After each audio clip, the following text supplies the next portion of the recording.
The hospital smelled like antiseptic and regret. I had spent the last 12 hours in a haze of fluorescent lights and monitors, listening to beeping machines and whispered condolences from nurses who didn't really know me. By the time I dragged myself home, exhausted and emotionally drained, I wanted nothing more than a quiet evening in my kitchen, the familiar hum of my old fridge, and perhaps a glass of wine to steady my nerves. But the kitchen was not as I left it. There was another fridge, sleek, new, with a metallic sheen that mocked my fatigue. My son, Jamie, stood beside it, his small frame silhouetted against the cold steel, eyes wide with triumph. "It's mine," he declared, his voice tinged with stubborn pride. I blinked, trying to reconcile the sudden intrusion. "Yours? What do you mean it's yours?" "I didn't," he cut me off, pointing at the freezer compartment. "I saved up my allowance. I've been planning this for months. It's mine now." I stared, torn between disbelief and a mounting sense of unease. My son was 12, not a grown adult capable of independently purchasing home appliances, and yet, there it stood, occupying space that had never been ours. That as I moved closer, inspecting the gleaming surface, a strange chill ran down my spine. There were no receipts, no explanation, only the cold metallic promise of ownership. And then it hit me, this wasn't just about a fridge. Something had changed in our house while I was away. Something subtle, insidious, that Jamie seemed to be part of. "Who brought this here?" I asked, my voice firmer now, tinged with suspicion. Jamie shrugged, his eyes darting away. "I asked Mr. Carter down the street to help me. He said I could do whatever I wanted with my allowance." Mr. Carter, my neighbor. He was usually harmless, but the image of him helping my son wheel a massive appliance into our kitchen without telling me triggered a flurry of unanswered questions. I sank into a chair, my hands gripping the edges like lifelines. This should have been a simple homecoming, a moment of relief after hospital visits and whispered fears about my own failing health. But instead, it felt like stepping into a house that no longer belonged entirely to me, a territory slowly overtaken by someone or something else. And then came the knocking, soft at first, almost polite, but insistent. Jamie's eyes widened again, and he bolted to the window. I followed cautiously, heart pounding, and saw the shadow of a figure disappearing down the street. No one familiar, no one who should have been there. Something was happening, something dangerous. And the fridge. It wasn't just a fridge, it was a warning. The morning light seeped weakly through the half-closed blinds, casting thin stripes across the kitchen floor. It should have been a normal day like any other, after my long stay in the hospital, but nothing about this morning felt normal. As I stepped toward the kitchen, the faint hum of a refrigerator made my heart skip, a refrigerator that I didn't recognize. I froze my eyes darted around the familiar kitchen, now somehow unfamiliar. The walls seemed to close in on me, the air dense and thick. And then I saw it. There it was, a sleek new fridge, standing silently to the side of the old one, its metallic surface glinting in the dim morning light. "Mom," my son's voice sliced through the silence, almost cheerful. He was perched on a stool at the counter, stirring his cereal with a focus that seemed casual, but his eyes sparkled with something I couldn't quite place. "It's mine." I blinked. "Yours." The word came out cautiously, laced with suspicion. He nodded, seemingly delighted by my hesitation. "Yeah.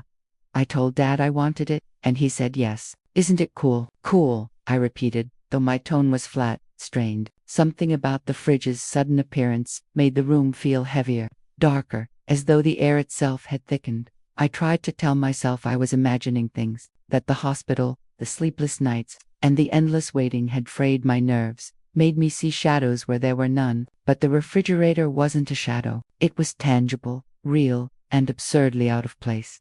Did you see the delivery?" I asked cautiously, trying to sound calm. My voice trembled slightly, betraying the unease coiling inside me. My son shook his head, oblivious to my tension. "Nope, Dad just told me it was here. I didn't even know he was bringing it." I swallowed hard, forcing a polite smile. "I see." The hum of the fridge was louder now, steady, almost purposeful. I took a tentative step closer. The metallic door gleamed under the sunlight. I noticed fingerprints, smudges from curious hands, my son's, probably, but the door handle felt cold in a way that made my fingers tingle. I opened it slowly. Inside, it was immaculate, organized perfectly, but something was off. The food items were all ones I didn't recognize. though they were familiar brands. Nothing spoiled, nothing strange, just wrong, like someone had arranged life in a parallel version of my kitchen. Mom, my son's voice again. He tilted his head, peering at me with wide, innocent eyes. Why are you staring at it like that?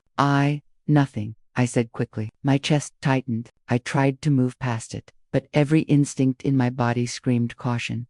That night, I couldn't sleep. The kitchen called to me, a silent siren in the dark. I kept imagining footsteps, the soft scrape of something moving inside the new fridge. I wanted to convince myself it was just a machine, but my heart wouldn't let me. I got out of bed, walking quietly across the hall. The kitchen was dark, except for the faint glow from the fridge's interior. I approached it, my hand hovering over the handle. It was colder than I expected. A shiver ran down my spine. I pulled the door open. The light inside was sharper now, almost too bright, revealing every detail of the contents. And then I noticed it, a note, small and folded neatly, at the bottom shelf. I hadn't seen it before. Trembling, I picked it up and unfolded it. I'm watching. I know everything. Don't touch what isn't yours. My breath caught in my throat. I dropped the note, almost knocking over a carton of milk. My mind raced, panic clawing at every rational thought. Who would leave a note like that? My son was asleep upstairs. No one had been in the house except us. I backed away slowly, heart hammering. The fridge hummed louder, almost impatiently, as if aware of my fear. I slammed the door shut. My hand lingered on the handle, cold and unyielding, as though resisting my touch. The next morning, I tried to act normal. My son was cheerful as ever, completely oblivious to my growing paranoia. It's mine, Mom, he said again, placing a hand on the fridge door. Can I put my stuff in it? I nodded weakly, forcing a smile. Of course. But inside, I was unraveling. Every glance at the fridge sent shivers through me. I couldn't explain why, but it felt alive, conscious in a way that no appliance should be. Over the next few days, strange things escalated. The fridge would be noisier at odd hours, doors slightly ajar when I was sure I had closed them. Items disappeared, then reappeared in places I hadn't put them. My son's laughter echoed oddly, distorted in the kitchen, and I began to suspect that I was not alone, even when I was. One evening, I noticed the reflection in the metallic surface, a shadow slender, formless lurking behind my son, who was laughing at a cartoon. My heart stopped. I blinked, and it was gone. The fridge, cold and indifferent, sat silently, but I knew it hadn't been nothing. I started documenting every anomaly, scribbling notes on scraps of paper, taking pictures of the fridge at different times. Nothing seemed tangible enough to prove my fears, yet each incident eroded my sense of safety. The house, once a sanctuary, felt like a trap.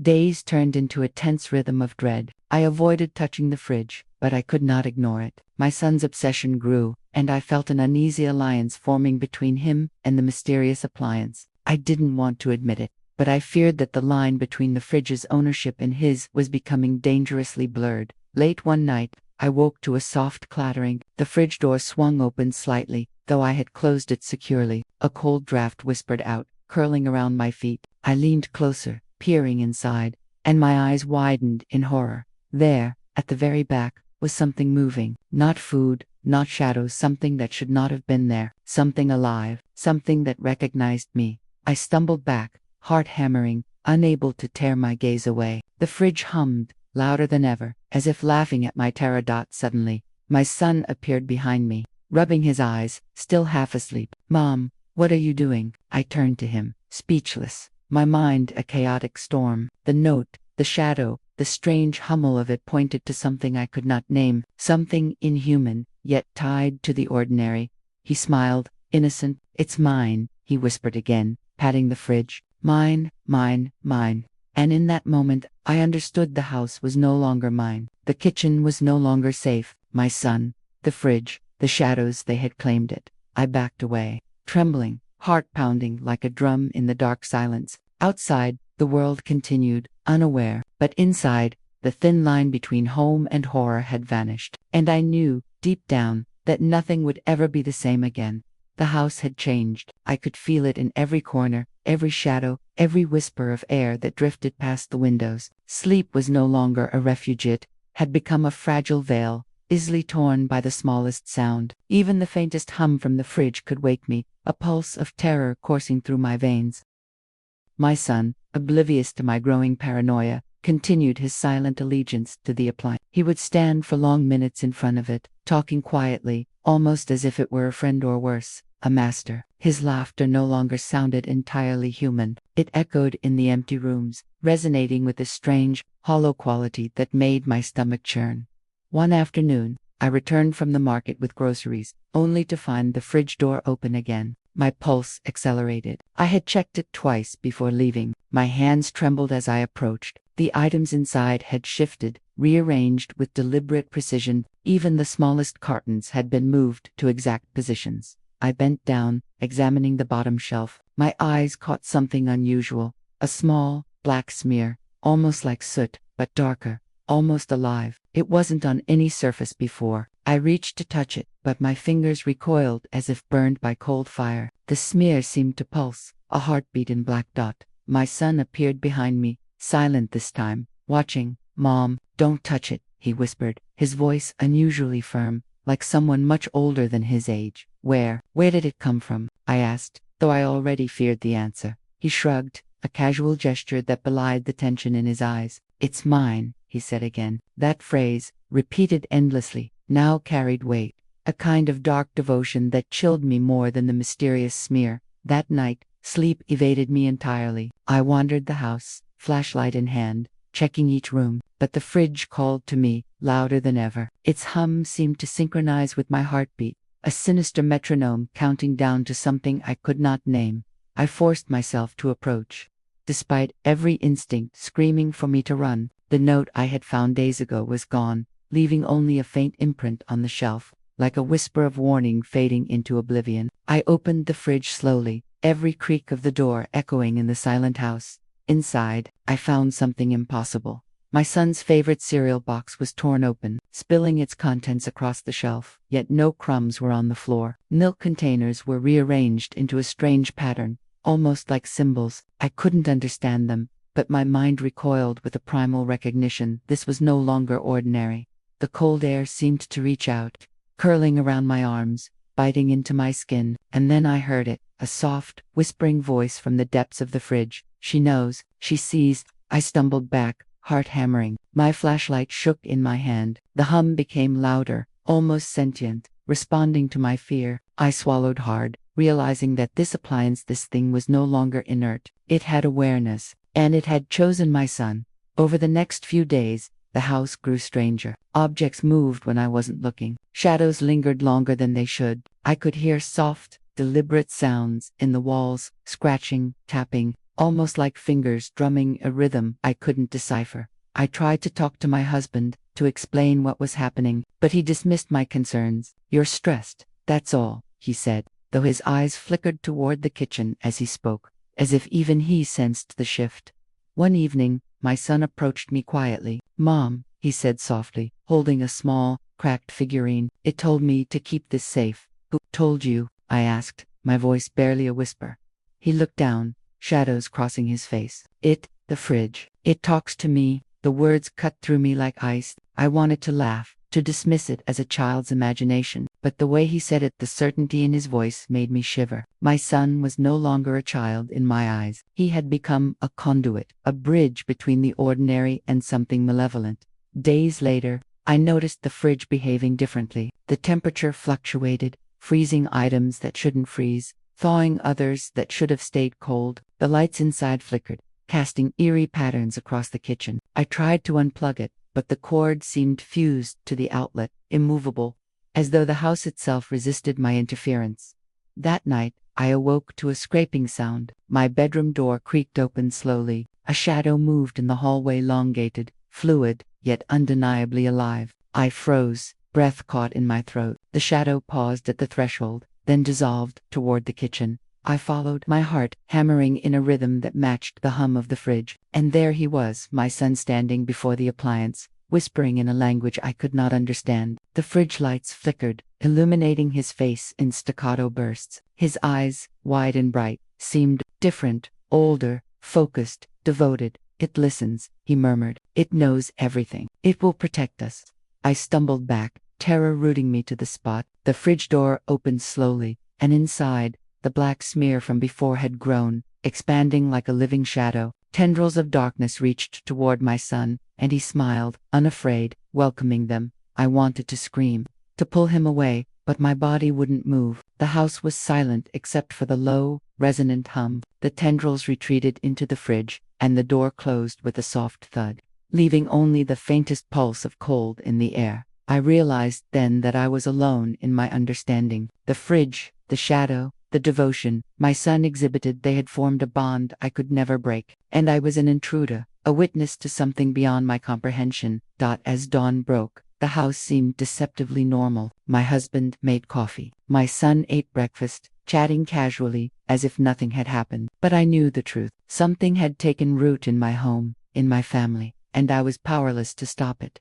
Every glance at the fridge was a reminder, every shadow in the corner of my eye a warning. I could feel its awareness, its hunger, its silent claim, and I knew that the worst was yet to come. I had survived the hospital, I had survived the initial shock, but survival was no longer enough. I had to understand, I had to fight, and most terrifyingly of all, I had to decide whether my son was a child I could save or a vessel I had already lost. The days after that night felt unreal, as if I were trapped in a half-dream where the boundaries of reality no longer applied. I tried to go about my routine, but every step, every sound in the house seemed amplified, every shadow a potential threat. Even the sunlight filtering through the curtains carried a strange chill, as if the house itself were breathing around me. My son moved differently now. There was a weight in his gaze, a focus that unsettled me. He no longer played casually with his toys or laughed at cartoons. Instead, he lingered in the kitchen, eyes locked on the fridge, whispering words I couldn't understand. At times, I thought I saw him speaking to someone or something inside the appliance.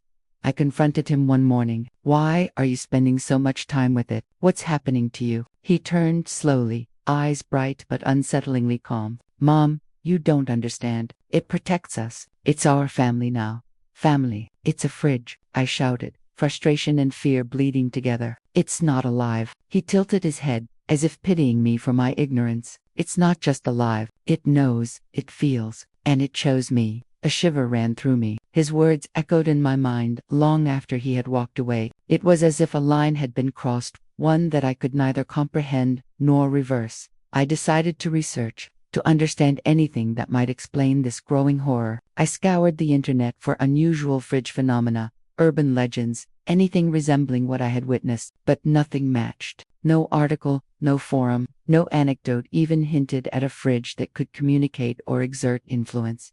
One night, desperate and sleepless, I returned to the kitchen with a notebook and a pen. I crouched in front of the fridge, studying it like a scientist observing an unknown species. The hum was louder than ever, vibrating in my chest. I scribbled notes furiously, documenting the shifting items, the flickering light, the cold that seemed to seep into my bones. And then I heard it, a whisper, soft but unmistakable. "You watched too closely." My heart stopped. I spun around. The kitchen was empty. My husband slept upstairs. The house was silent except for the persistent hum of the fridge. My hand shook as I returned my gaze to it. The note I had once found was back, taped to the inside shelf, in neat, angular handwriting. It read, "Do not interfere." I staggered back. This was no longer a coincidence, no longer a trick of my imagination. The fridge was communicating, issuing warnings, establishing boundaries, and my son, he obeyed without hesitation.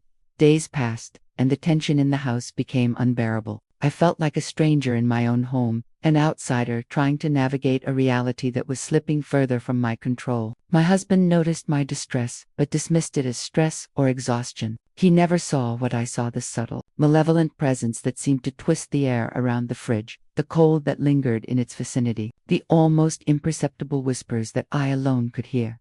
One evening, I returned from grocery shopping to find a scene that froze me in my tracks. My son had arranged every item in the fridge in a meticulous pattern, forming shapes I didn't recognize. The black smear had multiplied, spreading across several shelves like veins of darkness, and he was kneeling in front of it, whispering fervently, hands extended as if conducting a ritual. "Mom, come closer," he said, voice calm but commanding.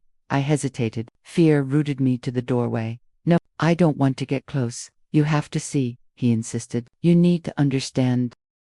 Against every instinct, I stepped forward. The closer I got, the colder the air became, until it was biting into my skin. My son's eyes shone unnaturally, reflecting the flickering light from the fridge. I realized with a shiver that he wasn't just interacting with the appliance, he was merged with it, a conduit for something far beyond comprehension. Then, I saw movement inside the fridge, something dark, amorphous, shifting like liquid smoke. Tendrils reached out, curling around his small frame, yet he didn't flinch. He welcomed them, smiling as though he were in conversation with a friend.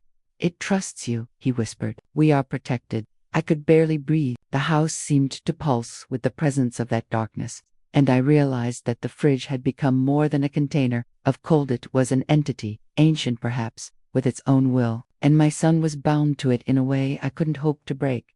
I knew I had to act, to protect him from whatever this was. I searched for anything that could sever the bond, any method, any story of banishment or exorcism, but the more I learned, the clearer it became. The entity didn't just occupy space, it permeated it, it adapted, it resisted interference. The more I tried to control it, the stronger it became. One night, as I attempted to unplug the fridge, the cord resisted my hands. A surge of energy shot through me, knocking me back. The appliance hummed with a low, terrifying growl. My son appeared beside me, calm, almost serene. "Mom, you can't fight it. You can only accept it." I felt despair wash over me. Acceptance? How could I accept a thing that had consumed my child's mind, that had infiltrated my home, that pulsed with something alien and malevolent? And yet, a part of me feared that refusal was even worse. That resistance would bring consequences I couldn't imagine. My rational mind screamed at me to leave, to call for help, to destroy the appliance, but the house seemed to pulse in rhythm with the fridge, and I realized I was trapped, caught in its web.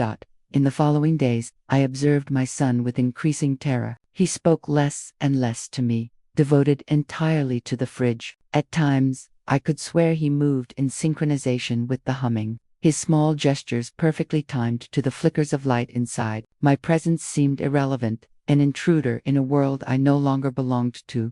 One afternoon, I noticed a subtle change, a shadow of my own reflection in the fridge glass. But it wasn't exactly me. My eyes looked back at me with knowledge I didn't possess, understanding I hadn't earned. The realization struck me with a terror so deep it made my knees buckle. This entity, whatever it was observing me, learning me, adapting to me. I began keeping a journal, chronicling every incident, every whisper, every abnormality. It became my only anchor to reality. And yet, with each page, the feeling of inevitability grew. I was documenting not just my observations, but the slow, inexorable absorption of my family into something beyond understanding. Then came the night of the screaming. My husband was away on business. I was alone with my son, who sat cross-legged in front of the fridge, chanting softly, his voice strangely melodic. The black smear had spread further, covering shelves and wrapping around containers like living shadows. Suddenly, the kitchen lights flickered violently, the fridge door slammed open, and the dark tendrils shot out, coiling around my son. He didn't struggle. He smiled. "Mom, it wants you to watch," he said softly. And then, it began to pull at me, chilling force that tried to bend my body toward the fridge. I stumbled backward, screaming, but my voice was drowned in the low, resonant hum that now filled the entire house. The tendrils receded only after I fell to the floor, gasping, tears streaming down my face. The fridge door closed with a final, heavy thud. My son looked up at me, calm, almost serene. "You see now, don't you? We are one. We are safe." I didn't respond. I couldn't. The terror, the despair, the helplessness, it was all-consuming. I realized that whatever force had taken root in our home was not only beyond my understanding, it was beyond my control. And my son, my beautiful, innocent son, was no longer mine alone. As I lay on the cold kitchen floor, I understood a truth more horrifying than any I could have imagined. Survival was no longer enough. Understanding was futile. The fridge, the darkness, my son, they were bound in a web I could not sever. And the next step, whatever it might be, would come soon, relentless and inevitable. The house had grown colder, not just physically, but in the sense of presence. The air seemed heavy, dense, as if every molecule had been infused with an unseen weight. I noticed the little things first, the fridge light flickering even when it was closed, the faint hum vibrating through the floorboards, the occasional whisper that seemed to respond directly to my thoughts. My son spent hours kneeling before it, chanting softly. His eyes glimmered with a knowledge I could not fathom, and his small hands traced shapes over the glass door, as though conducting an invisible orchestra. Each movement of his body synchronized perfectly with the fridge's low hum, creating a rhythm that seemed to seep into my bones, forcing my pulse to match its cadence. I tried to intervene. I really did. I told him to step away, to eat something, to talk to me like he used to. But my words fell on deaf ears. His attention never wavered from the fridge, his devotion unwavering, frighteningly absolute. One morning, I found a new note taped to the inside of the fridge, written in the same angular handwriting: "Curiosity can be dangerous." I crumpled it, shoved it into my pocket, my hands trembling. The fridge had begun to assert itself not only through my son, but directly to me. I realized that I could not touch it, could not rearrange its contents, could not even linger in its proximity for long. The air around it was too cold, too sharp, like standing at the edge of a glacier. Desperation clawed at me. I began documenting everything, taking photos, writing down times, movements, patterns. Every observation seemed to provoke a response from the fridge, a flicker of light, a subtle shift in its hum. My son's connection to it deepened, and with each day, the difference between him and the appliance blurred further. Then came the first visible change. One evening, I entered the kitchen to find the fridge door slightly ajar. The black smear inside had expanded, swirling across the shelves like living ink. I froze, my stomach twisting in fear. My son was kneeling in front of it, hands hovering over the dark mass, whispering words that made my skin crawl. "Mom, watch carefully," he said, his voice calm but commanding. I obeyed, my fear rooting me to the spot. I could see the tendrils of darkness curling around the edges of containers, moving with a rhythm that seemed deliberate, intelligent. My son's hands moved in perfect harmony with them, as if conducting some ancient, unseen ritual. I reached for my phone, intending to call my husband, or the police, or anyone, but before I could, the fridge hummed, low and resonant, and the air thickened around me. My arms felt heavy, my body reluctant to move. The tendrils recoiled slightly, as if acknowledging my presence, then surged forward again with greater intensity.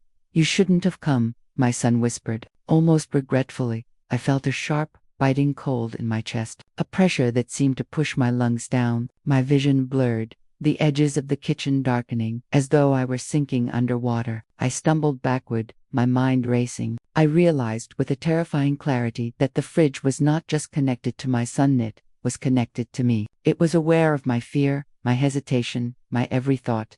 Days merged into nights. Sleep became impossible. Every creak of the house, every flicker of light, every whisper from the fridge pulled me from my rest. I began to see shadows that weren't there, shapes moving just beyond my vision, always in rhythm with the fridge's hum. My son remained calm, serene, his devotion unshakable. In a moment of clarity, I decided to research deeper. I scoured libraries, online forums, even obscure occult texts for anything resembling this phenomenon. I found references to ancient household spirits, to malevolent objects that could influence minds, but nothing that truly matched. It was as though this fridge was unique, an entity without precedent, a being that defied all understanding. One night, I decided to act. I would unplug it, sever the connection, reclaim my home, my son. My hands shook as I approached the appliance. The hum grew louder, vibrating through the floor, through my bones, until I felt it inside my chest. I reached for the plug, and then I felt it, a force, cold and unyielding, pushing back. My muscles tensed, my body refusing to obey. The fridge door rattled violently, the black smear inside writhing like a living thing. My son knelt before it, eyes closed, whispering fervently, "Mom, stop, you don't understand. You can't fight this." I tried again, my hands straining against the invisible force. A sharp pain shot through my arms. The tendrils of darkness inside the fridge seemed to respond, twisting faster, reaching toward me, probing, testing. I realized then that any attempt to interfere only strengthened the entity's hold. Tears streamed down my face as I sank to my knees. I felt helpless, trapped between fear and love, between desperation and acceptance. My son opened his eyes, gazing at me with an intensity that made my soul ache. "Mom, we're safe. We're protected. You have to trust me." Trust. The word echoed mockingly in my mind. How could I trust something that had consumed my child's mind, that had twisted our home into a prison of cold and shadows? And yet, his calmness, his unwavering faith, held a strange, terrifying power over me. The following days were a blur of observation and dread. My son's connection deepened. He began speaking words I couldn't understand, gesturing to the fridge as if summoning it. The black smear grew, expanding beyond the shelves, creeping toward the edges, pulsing with life. One evening, I noticed something new. The fridge seemed to respond to my emotions. Anger made it shiver violently. Fear made it hum louder. Despair made the black tendrils writhe in pleasure. I realized that my own reactions were feeding it, strengthening its hold. Panic seized me. I tried to remain calm, to detach, to observe without emotion. But it was impossible. Every glance at my son, every flicker of the black smear, every hum of the fridge pulled me in, twisting my mind, challenging my will. I began to record everything: video, audio, notes. I needed proof, a record of the unnatural events, something to anchor my sanity. But even as I documented, the fridge seemed aware, subtly altering its behavior, almost communicating, almost mocking. And then came the whispering, clear and unrelenting. You cannot leave. You belong here. Your son belongs here. You are part of this now. I fell to the floor, trembling, realizing the truth. Resistance was futile. The fridge had won, not through force, but through connection, through patience, through the quiet, insidious invasion of our lives. My son was no longer just my child. He was a conduit, a participant, a chosen one. I stared at the appliance, tears blurring my vision, knowing that my life, my son, my very sanity had been consumed by a force beyond comprehension. I had reached the edge of obsession, the point where fear and love intertwined so tightly that escape was impossible. And I understood, with a clarity that chilled me to the bone, this was only the beginning. The days after my surrender to the fridge felt longer than weeks. Every morning, I woke to its humming, a constant low vibration that penetrated through the floorboards, through the walls, even into my own chest. My son, now seemingly inseparable from the appliance, spoke less to me. Instead, his eyes glimmered with a strange knowingness, as if he was conversing with someone or something beyond the visible world. I tried to maintain a semblance of normalcy, meals, chores, the illusion of daily life, but the fridge was always there, pulsing, watching, asserting its presence. At night, the black smear inside seemed to grow larger, undulating like liquid shadow, and shadows of shapes, faces, arms, twisted forms flickered across the kitchen walls. One morning, I woke to a message scratched into the fridge door in a pattern that sent shivers down my spine. The veil is thin. Choose wisely. I couldn't ignore it. The message wasn't from my son. It was from the entity itself, daring me, challenging me. I felt my sanity fraying. Even sitting across from my child, I was unsure whether I was talking to him or to the fridge through him.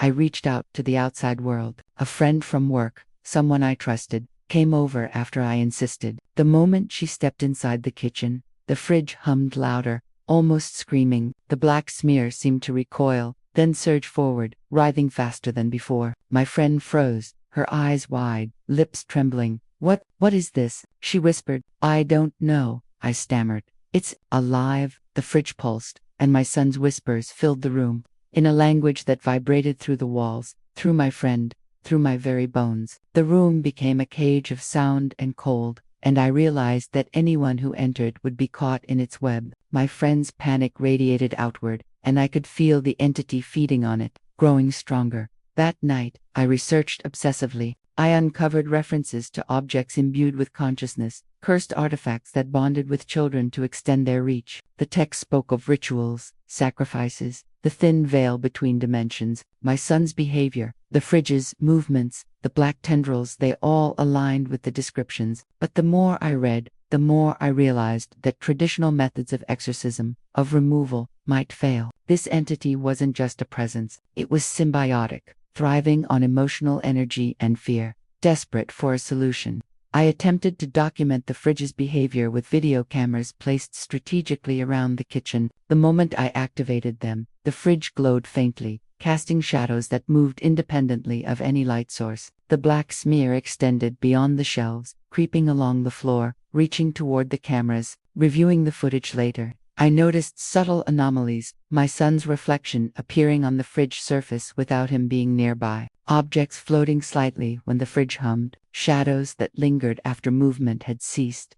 Sleep became impossible. I lay awake, listening to the fridge's hum, noting its cadence. I began to recognize patterns. A spike in sound meant the tendrils inside were expanding, a pause meant it was observing, and a staccato vibration indicated a response to my thoughts. My fear fed it, and I could feel myself weakening with every passing day. One night, something unprecedented happened. I awoke to a bright flash of light in the kitchen. The fridge door had swung open violently, and the black smear had formed into shapes, figures, faces contorted in silent screams. My son knelt before it, hands raised, murmuring with urgency. "Mom, stay back. Don't touch it," he said, his voice calm but firm, carrying an authority I had never heard before. Before I could move, the figures emerged, flickering between solid and liquid states, their presence pressing against my mind. I felt a pull, as if the fridge was attempting to draw me in, to integrate me into its reality. Panic surged through me, but I forced myself to resist, grounding myself with deep breaths. The next day, I discovered something alarming. My son's eyes had changed. They were darker, almost black around the irises, and his gaze seemed to penetrate deeper than human perception should allow. I could see my own fear reflected in him, amplified, distorted, and I realized with horror that he had become a conduit, a medium, for the entity to manifest more fully in our world.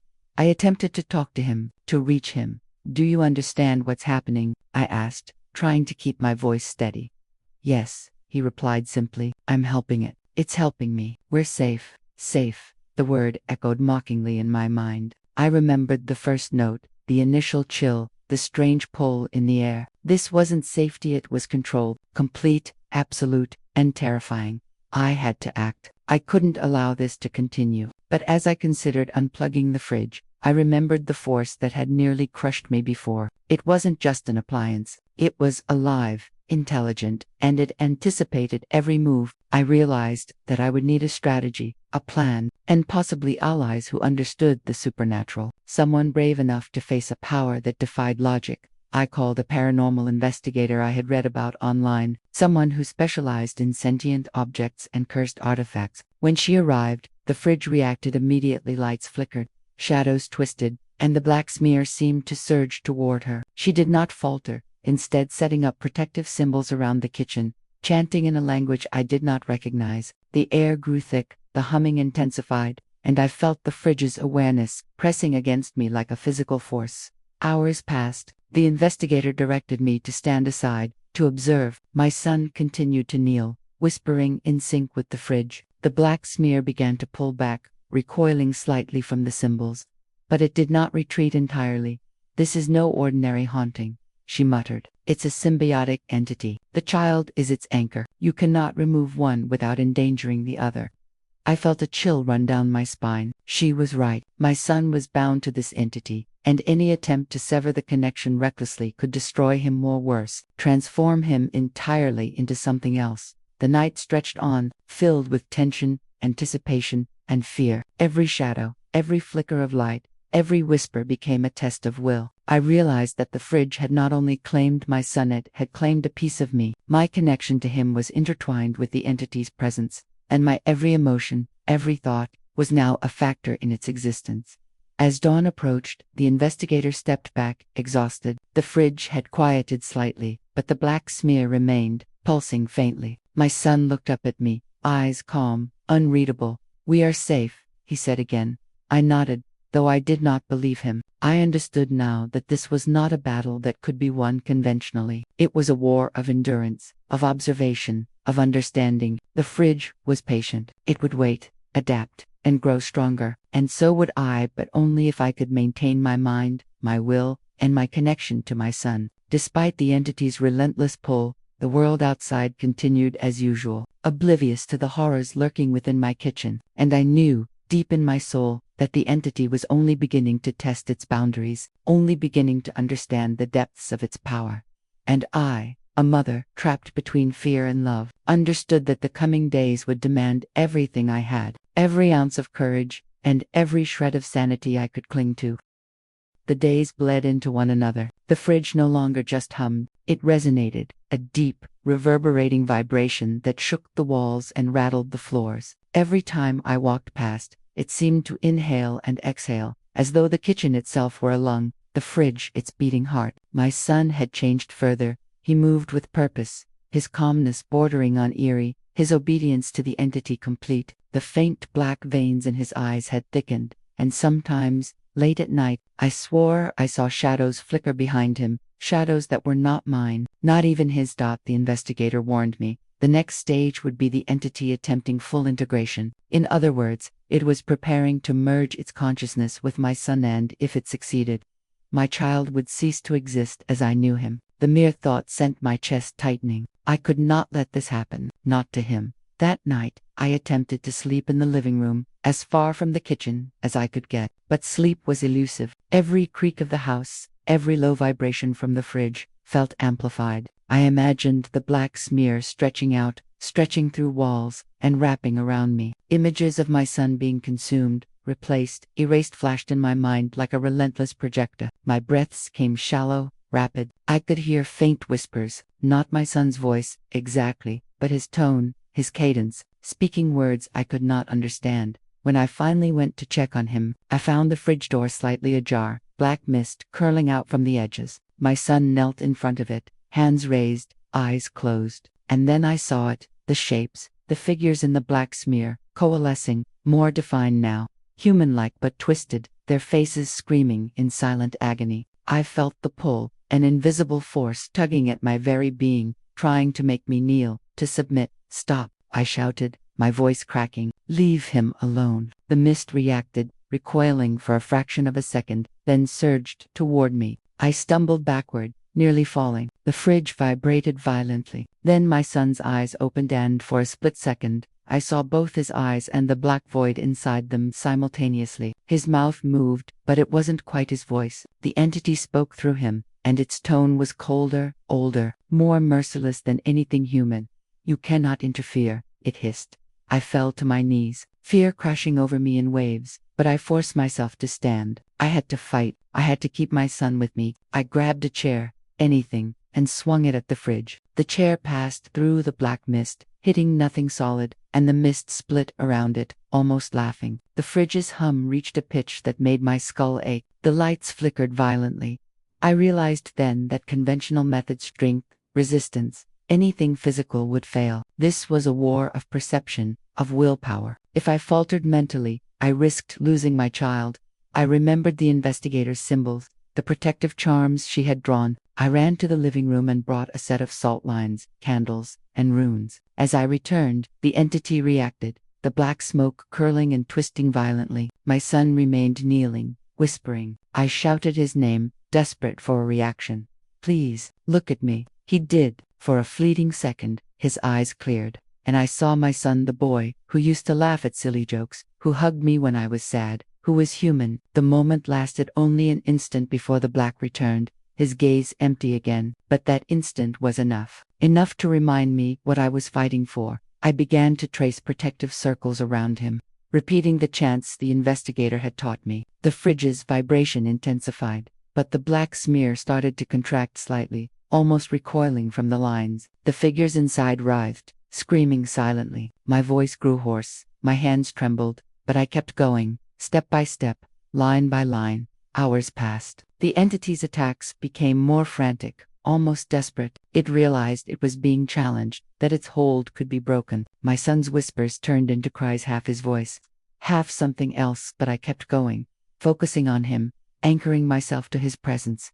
Then it did something unexpected. The fridge opened wider than ever, the black tendrils stretching into the room. I could see them wrapping around furniture, around the walls, even me. I felt a sudden surge of cold, a sharp pain in my chest, as if the entity were probing my soul, testing my limits. I screamed, grabbed my son, and tried to pull him back, but the black tendrils surged toward him. I remembered the investigator's warning, to sever the connection. You had to confront it mentally, willingly, without fear. I closed my eyes, took a deep breath, and concentrated. I focused on my son, on every memory, every laugh, every hug, every time he had called me mom. I imagined a protective barrier around him, a bubble of love, warmth, and human connection. The black tendrils hesitated, they recoiled, my son's cries became louder, more human, and I felt a connection, his consciousness reaching out to mine, fighting alongside me. The entity screamed through him, a soundless roar of rage and frustration.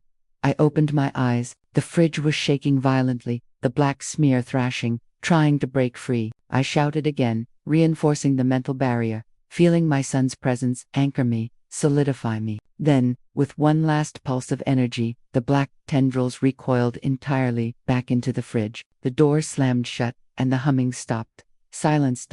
We were trembling, exhausted, but alive. My son looked at me, fear and recognition in his eyes. He whispered, "Mom, it's gone." "I think we made it," I replied, hugging him tightly. I could feel his warmth, his humanity, restored at least for now. But I knew better. The fridge remained, an inert appliance for the moment, but the entity inside was patient, cunning, and eternal. It had tested our limits, revealed the fragility of the human mind, and learned that love could be both a weapon and a shield. As I sat on the kitchen floor, holding my son, I realized the battle was not over. It had retreated, not surrendered. We had survived the threshold, but the war was far from finished. And deep inside, I knew one thing with terrifying clarity: next time, the entity would come stronger, smarter, and more merciless. The kitchen was quiet, deceptively quiet. The fridge sat in its corner like a dormant beast, humming faintly, almost apologetically, after its last violent outburst. My son clung to me, pale and trembling, yet for the first time in days,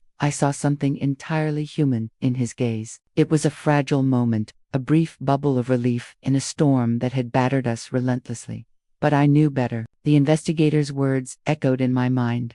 Entities like this one were not defeated, they were only postponed. It watched, it waited, and it learned. The ordeal had changed my son, and perhaps even me. Fear had etched itself into our bones. That night, sleep was impossible. Every shadow in the apartment seemed to move independently. Every reflection in the mirrors carried a flicker of black. My son whispered questions, his voice trembling. "Mom, will it come back?" I held him tightly, feeling the residual warmth of his body, trying to convince myself as much as him. "Maybe," I admitted softly, "but we're stronger now. You're stronger now." The following day, I resolved to act. We could no longer hide. We had to confront it directly. The investigator had left a series of notes, warning me that entities often mirrored their prey's emotions and weaknesses. To defeat it, I needed more than courage, I needed clarity. I set the apartment in a meticulous pattern: salt lines, protective symbols, and candles. Every corner was marked, every mirror was covered or turned away. I made sure my son stayed inside the central circle, a sanctuary of warmth and light. Hours passed. The fridge hummed louder. I could feel the entity's awareness stretching through the room, probing every line, every sigil. Then it happened. A sudden slam, and the fridge door opened by itself. Black tendrils spilled out, more violent than ever, twisting in the air like serpents, their edges sharp, cutting through the faint glow of candlelight. My son screamed as they swirled around him. I grabbed his hands, grounding him, and spoke his name. For the first time, I felt a tangible resistance from him, not just my will, but his. His humanity, fragile yet stubborn, was fighting alongside mine. "You will not take him," I shouted at the void. "Not today, not ever." The entity's voice came through my son, distorted, older, and bone-chilling. "You are weak. You cannot stop me." I felt an immense pull at my chest, a pressure that threatened to crush the air from my lungs. My knees buckled, but I held on to my son, focusing on his warmth, the scent of his hair, the rhythm of his heartbeat. I imagined every memory of him, every laugh, every hug, every bedtime story, as if wrapping him in a cocoon of pure human connection. For hours, we fought in silence, minds linked in a battle that words could not capture. I could feel the entity probing, testing my limits, twisting my fear against me. Images flashed, my son being pulled into the black void, myself crumpled, powerless. I nearly gave in, but I forced my thoughts back, anchoring to him, repeating silently, "He is human, he is real, he is mine." The black tendrils hesitated, recoiling. Then they surged again, faster, sharper, but we were ready. Together, my son and I formed an unbroken chain of willpower, refusing to submit. The entity's screams echoed, a soundless wave of rage and frustration. shaking the walls and rattling the floorboards. I remembered the investigator's final advice: the entity could only claim what we allowed it to. So I did something I had never dared before. I focused entirely on myself, confronting the fear, the doubt, the guilt, and the exhaustion that it had been using as weapons. I embraced it all, admitted my weakness, and then rejected it, willingly, consciously. I refused to be afraid. The black mist faltered, then fragmented. For a moment, the fridge seemed to shrink, almost smaller than a normal appliance. My son's eyes cleared, and I saw him fully, no black veins, no shadow. The entity roared in defeat, its voice like breaking glass, and the tendrils vanished back into the fridge. The door slammed shut, and a deafening silence followed. We collapsed, exhausted but alive. My son clung to me, tears streaming, whispering, "Mom, is it gone?" I nodded, holding him tight. "For now," I said, "for now, it's gone." But as I stared at the fridge, the faintest hum returned. I realized then that the battle was over, yes, but the war was eternal. Entities like this one were patient, and patience was infinite. I had won today, but the world outside our apartment remained indifferent to what had happened within these walls. We cleaned the apartment, removed the protective symbols, but I left the salt lines in a hidden place, a precaution, a memory. I did not know when it would return, or if it ever would, but I knew we were ready. In the days that followed, my son regained fragments of his normal life, his laughter returning slowly, hesitantly. We walked outside, felt the sun on our faces, and watched neighbors pass without a clue of the horrors that had transpired. Life carried on, indifferent and oblivious, yet in the quiet hours of the night, I sometimes felt a whisper, faint but unmistakable, a reminder of what had happened and what could return. I hugged my son, whispered back to the void silently, "We are here. You will not have him." And in that moment, I realized the truth of survival. It was not strength alone that saved us, but connection, love, and the unwavering refusal to surrender what is human, what is precious, what is ours. The fridge remained, a dormant sentinel in the corner, an innocent appliance to anyone else, yet a vessel of infinite patience and malice. And I knew, deep down, it was only a matter of time before it would try again. But next time, we would be waiting.